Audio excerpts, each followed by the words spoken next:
সম্মানিত দিনী ভাই বোন, এই ছেলে, তোমাকে এখানে একটা কথা বলে রাখছি। এখান থেকে উঠার সময়তে আস্তাগফিরুল্লাহ ওয়া আতুবু ইলাইহি বলে তোমার মোবাইলে যত মেয়ের নাম্বার আছে সব মিটিয়ে দিবা। মুনাফিকি করো না।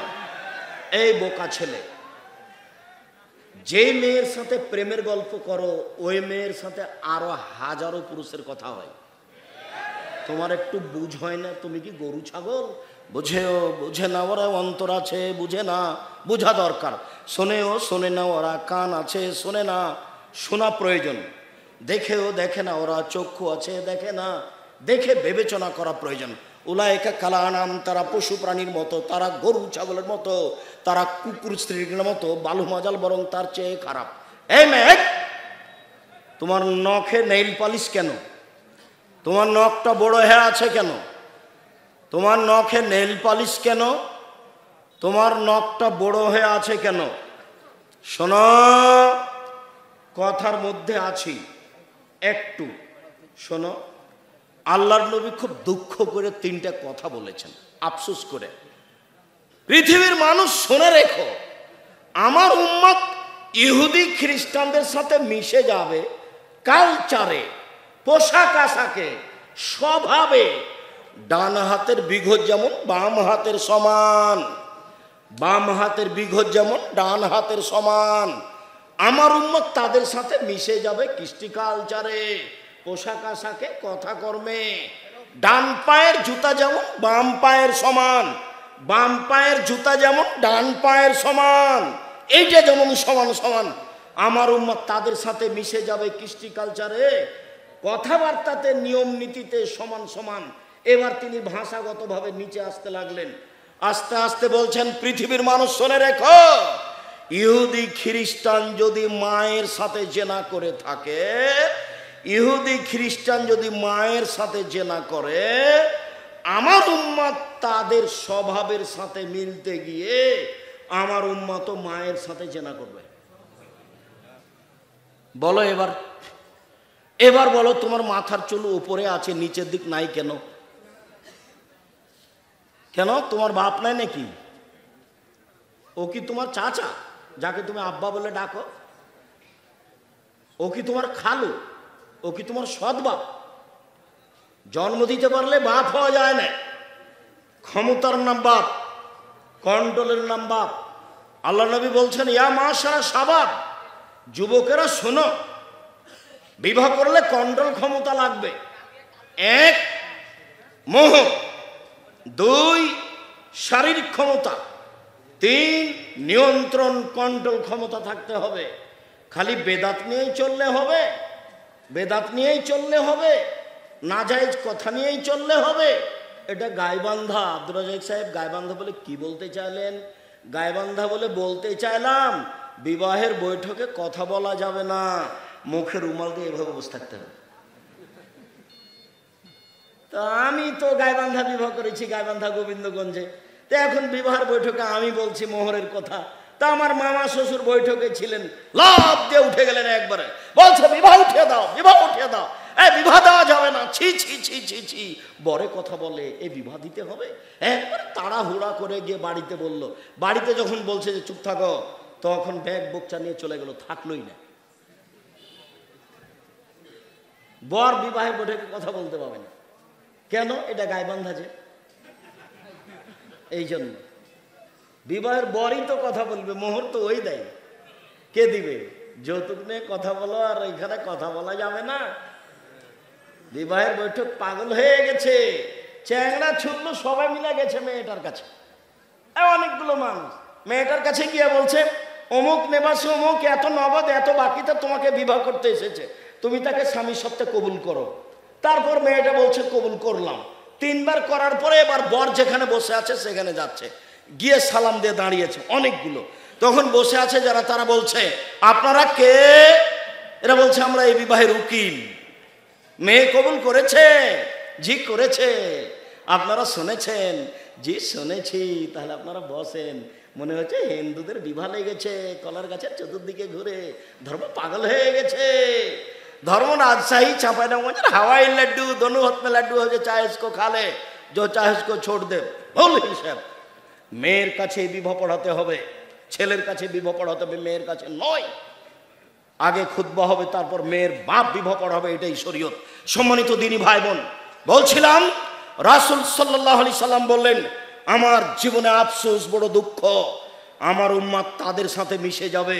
কৃষ্টি কালচারে, এ মেয়ে তোমার নখ বড় কেন, নখে নেল পালিশ কেন? তুমি জানো ইহুদি খ্রিস্টানদের পতিতালয়ের মেয়েদের বৈশিষ্ট্য নখে নেল পালিশ দেওয়া, নখ বড় রাখা।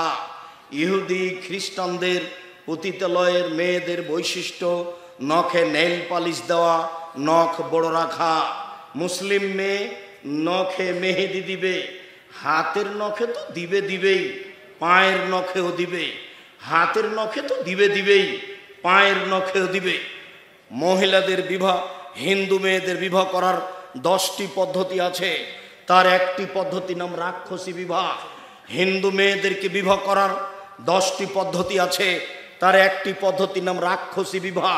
মেয়ের বাপ বিবাহ দিবে না, ছেলে যদি জোর করে কপালে টিপ দিতে পারে তাহলে বিবাহ হয়ে গেছে। এবার বলো তো যুবক, টিপ প্রথা কোথা থেকে এসেছে? হিন্দুদের পক্ষ থেকে এসেছে। আমার মেয়ে কপালে টিপ দিতে পারে না।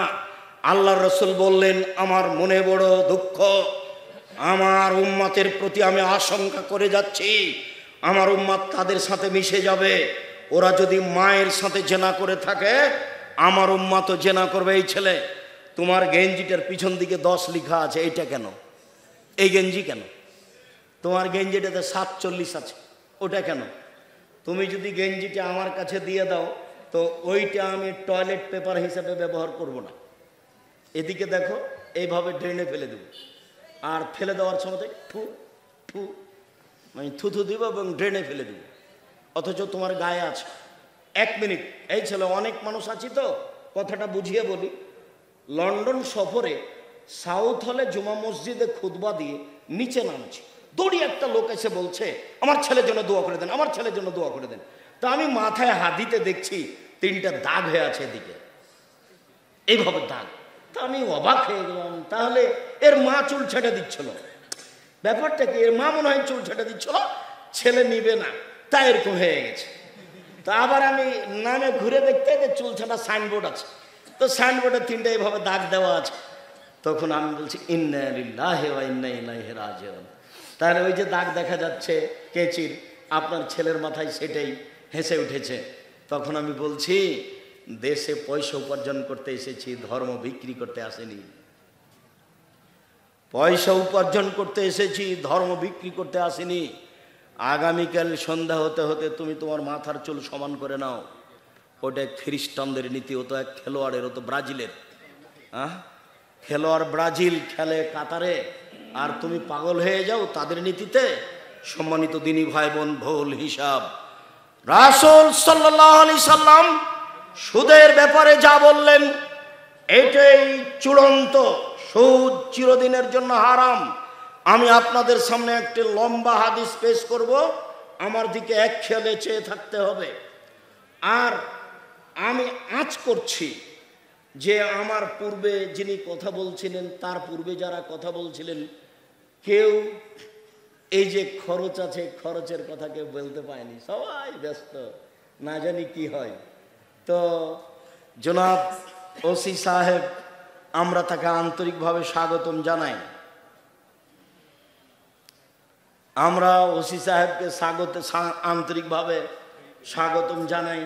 তিনি আমাদের বক্তব্যের একটু সময় দিয়ে গেছেন। আমরা প্রশাসনকে স্বাগতম জানাই। প্রশাসনকে আমি আব্দুর রাজ্জাক বিন ইউসুফ বলে রাখছি, আজকের বক্তব্য আমি সুদ এবং ঘুষের উপরে দিচ্ছি। আমার এই বক্তব্য বিগত 50 বছর যাবৎ যারা এখানে এই মাঠে বক্তব্য দিয়েছে তার সাথে মিলাবেন, ভবিষ্যৎ 50 বছর মিলাবেন। যারা থাকবে তাদেরকে বলে যায়েন, দেখবেন এর সাথে মিল খাবে না। হয় কেসা কাহিনী আছে, না হয় কারো বদনাম আছে, না হলে আরও কিছু আছে। সেই বক্তব্য এই কথা দিয়ে পূর্ণ আছে। আমরা এই জাতির সামনে সঠিক কথা বলি মর্মে একটি লম্বা হাদিস পেশ করতে যাচ্ছি। আমি অবশ্য আগেই বলেছিলাম, আমি বলেছিলাম জনাব রিজু মণ্ডলকে যে আমি তো গত বছর গেছিলাম, মানুষের খুব ভালোবাসা দেখেছি, তা আপনি তো আদায় করেন না, তো জামিয়া সালাফিকে সবাই ভালোবাসে, তো জামিয়া সালাফির জন্য আদায় করা হোক। এদেশের সবচেয়ে বড় প্রতিষ্ঠান, ব্যতিক্রম প্রতিষ্ঠান জামিয়া সালাফিয়া, যেখানে 5,000 ছেলে মেয়ে পড়াশোনা করে, যেখানে 300 শিক্ষক শিক্ষিকা থাকেন, 32 লক্ষ টাকা বেতন লাগে, তারপর 410 জন এতিম আছে। যাক, সেটা যাই হোক, আমাদের লোকেরা আপনাদের সামনে যাবে, 10 টাকা হলেও ফিরাবেন না। আপনি 200 টাকা, 50 টাকা, 500 টাকা, 10 টাকা হলে আপনি ফিরাবেন না। যারা এখানে বৈঠকে আসেন মঞ্চে, সবাই অংশগ্রহণ করবেন। আমি এবার সুদের উপরে লম্বা হাদিসের আলোচনা শুরু করলাম। আমার দিকে এক খেয়ালে চেয়ে থাকবেন। আর যারা মাঠে আছেন তারা সবাই মাঠে থাকেন, আপনি একটু নড়াচড়া করবেন না, নইলে আপনি আমার কথা ধরতে পারবেন না। সম্মানিত দিনী ভাই বোন, সুদ মহাপাপ, সুদের ফলাফল জাহান্নাম, সুদের ফলাফল নিঃস্ব। আমার দিকে চেয়ে থাকেন, আমি একটা লম্বা হাদিসের অনুবাদ আপনাকে শোনাই, যার একটা অংশে থাকবে সুদের কথা। সমর ইবনে জুনদুব রাদিয়াল্লাহু তাআলা আনহু বলেন, আল্লাহর নবী ফজরের সালাত আদায় করার পরে আমাদের মুখামুখি বসে বলতেন সঙ্গী সাথে, এই ছেলে থামো না, চিল্লাচ্ছ কেন? যারা যাবে তারা যাবেই, তুমি আর আমি অন্তত এক খেয়ালে থাকি, তাহলে আমাদের কথা বলার পথ, কথা বলা সহজ হবে।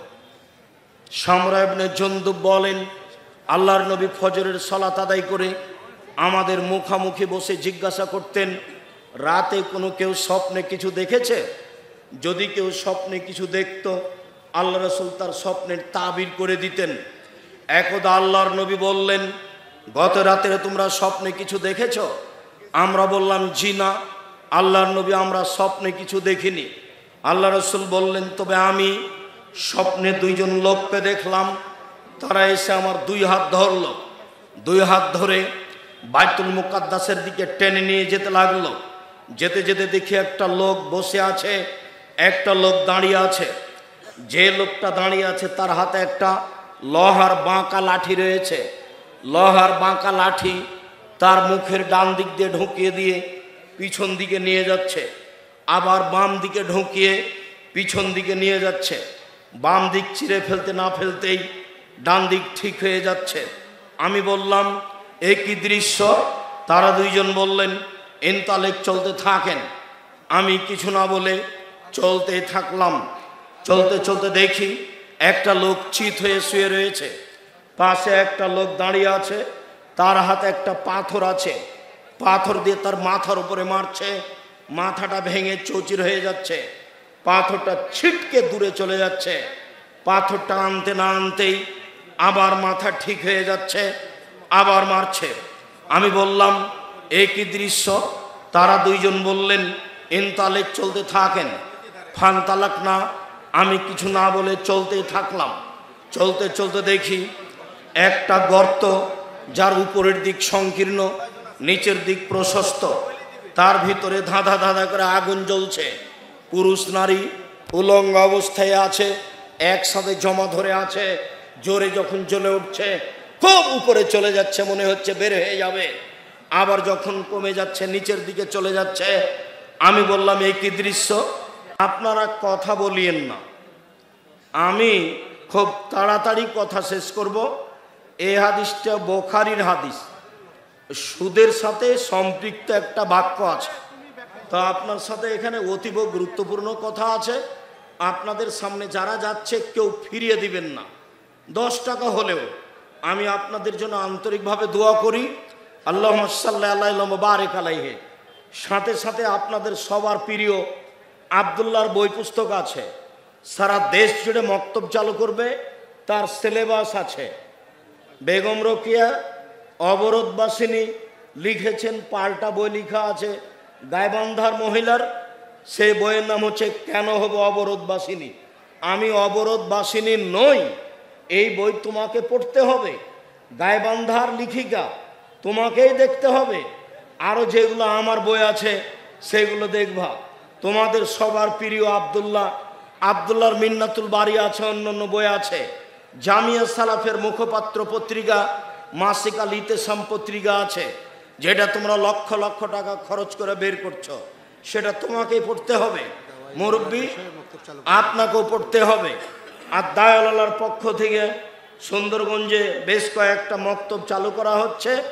তোমাদের প্রিয় ভাই, আপনাদের প্রিয় সন্তান আব্দুল্লাহ গাইবান্ধারই সন্তান বলতে হয়, যেহেতু তার মা গাইবান্ধার মানুষ। আর আব্দুল্লাহরা সব ভাই বোন গাইবান্ধার ভাষাতেই কথা বলে। খাবু, যাবু, আর এনা দেও, আর এনা দেনাম্মু, এনা আর এনা দেনাম্মু। যে তোমরা রাজশাহীর মানুষ, রাজশাহীর ভাষাতে কথা বলবা, তো গাইবান্ধার ভাষায় বলো কেন? বলে আমরা তো এখানেই জন্ম নিয়েছি, কাজে এই ভাষা আমাদেরকে ভালো লাগে, তাই খেতে বসে বলে আর এনা দেন তো আমার এনা। হাটত পেটত ঘাটত এইভাবে বলে। তো সবার প্রিয় সন্তান আব্দুল্লাহ সারা দেশ জুড়ে মক্তব চালু করবে, সে অপেক্ষা আছে। সে অপেক্ষায় বই পুস্তক লিখেছে, সিলেবাস তৈরি করেছে এবং প্রশিক্ষণ চালু করেছে। আমি আপনাদেরকে তার জন্য দোয়া করতে বলি, নিজের ছেলের জন্য দোয়া করবেন। আল্লাহ তুমি আব্দুল্লাহকে কবুল করো, সারা দেশ জুড়ে মক্তব চালু করার ব্যবস্থা করে দাও।